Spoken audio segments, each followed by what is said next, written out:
Hello, this is Ryan Voorhees with Ivy Tech Community College, and we're here with our roof mock-up. And for this video, we're going to take a metal roof and take it to completion.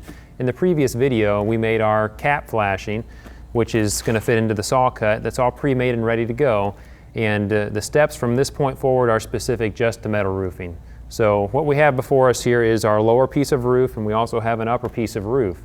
And the first thing to keep in mind with flashing a metal roof is that we need a two-piece roof at any major penetration. So this chimney or a skylight or a dead valley would be considered a major penetration. So when we order our roof steel, it's critical that we have a splice. And in this case, we want the splice to occur right here at the top of the chimney or whatever the feature is. So our lower roof we have laying here, and if you can take a peek, this roof, we traced out where the chimney was going to be located, and we took advantage of the fact that we had scrap material here. So we've made a 2 to 3 inch bend on the right side and also along the front. Now this is a secondary defense against water. On the left side over here where I am, we have a rib that's already present, which acts as that secondary defense against water. But if water were to penetrate our flashing, this is going to divert the water down and out all the way around the chimney. So with those cuts pre-made and all the bends made, we're going to go ahead and lift this up in place here.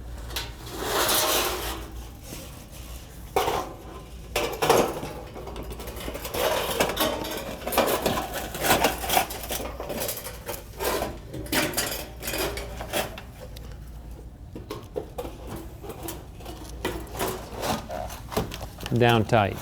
So do a nice test fit of your panel to make sure that your flashing is tied up against the chimney, which it is in this case.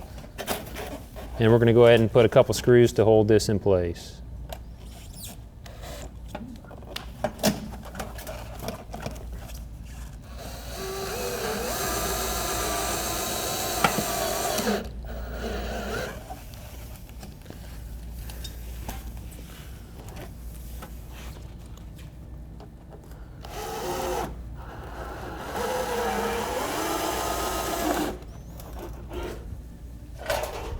Now with the lower piece in place, we're going to test fit our second piece of metal. This would be the upper portion of the two-piece roof. And it's going to fall a couple inches above the actual chimney is where this ends. So it's important when you order your metal that you measure to the top of your feature, in this case the chimney, and then add at least 8 inches for an underlap so that when we put these two together, wind-driven rain can't get up and past this bottom panel. So if this piece fits good, this will act as our second piece.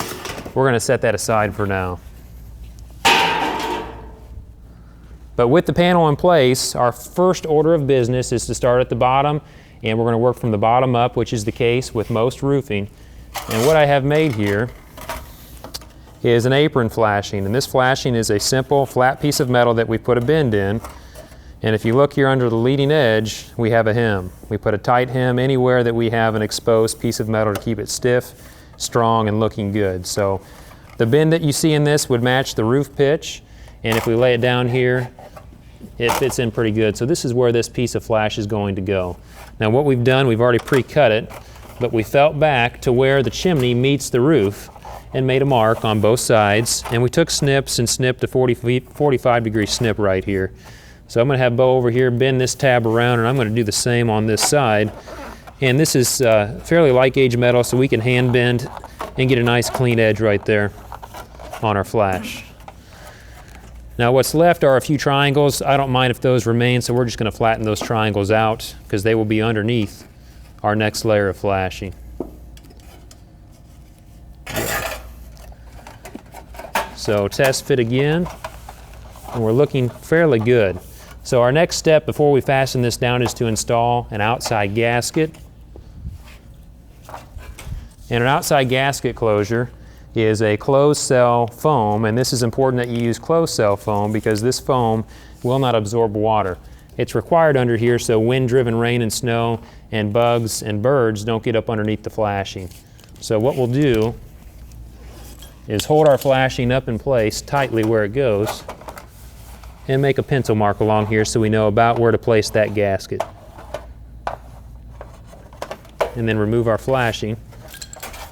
And it's a good idea to wipe this area clean. A lot of roofers will keep some Windex or multi-surface cleaner handy with the rag to make sure that's clean, because that ensures that your gasket's going to stick well. So we can remove our backer and place this right on our line and over the ribs, like so. Now I'm going to go ahead and leave this long. We'll cut this excess off later on, but it's fine to leave it in place for now. So seat that on so it's nice and stiff.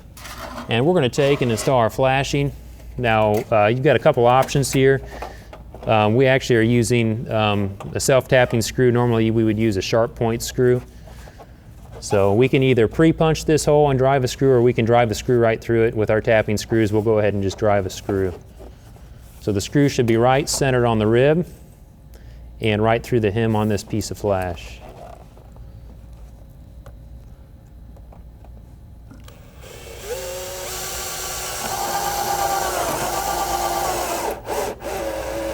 Yep, that's good. And you can see that's just tight enough where we've compressed the gasket, but we haven't created any major dent. And the same on the next here.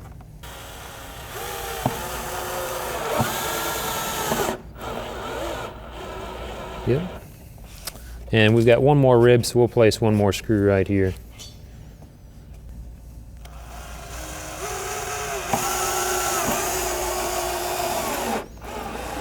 There you go. So with our base flashing installed, you can see we have very good weather protection from the top. We'll have a cap flash. Water comes down and out, and any water trying to come up hits these gaskets, and most of that is diverted along with the wind-driven snow that you see in northern climates. With the bottom done, we're ready for the sides.